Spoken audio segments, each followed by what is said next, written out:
It's too early to say if it's winning, but the United States says there are signs its allied intervention is having some effect. These American fighter jets, refueling earlier in the week, were on their way to carry out airstrikes on Syria. And here's the result. The Pentagon says these pictures show oil refineries being struck on Wednesday in eastern Syria, cutting off vital revenue supply to Islamic State. We're trying to get at their ability strategically to sustain themselves. If you look at the targets that we hit a couple of nights ago, command and control nodes, training camps, supply depots, their finance center, and then these refineries. So we're gonna try to do what we can to reduce their ability, their capability of operating, leading themselves, and sustaining themselves. But what of the militants themselves?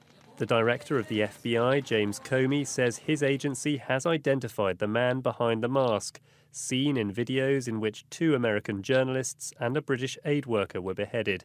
The man spoke with a British accent. I'm back, Obama, and I'm back because of your arrogant foreign policy towards the Islamic State.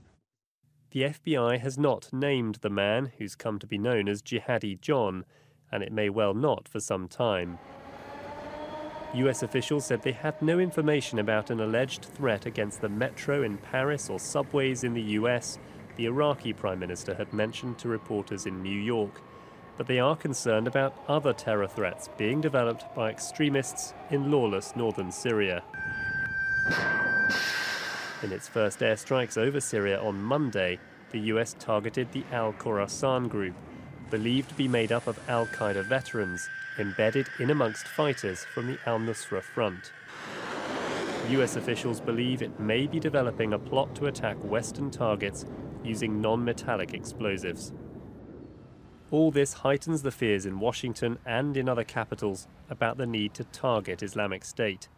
Britain's recall of Parliament is expected to propel the country into action in Iraq, but not in Syria. A coalition of nations has come together to respond to the threat, and Britain, which is one of those in the front line, has to do its share. And so, as the coalition grows, Islamic State appears to be on the run, its fighters hiding among civilians, complicating a fight that was already as unpredictable in length as in its outcome. Tom Esslemont, BBC News, Washington.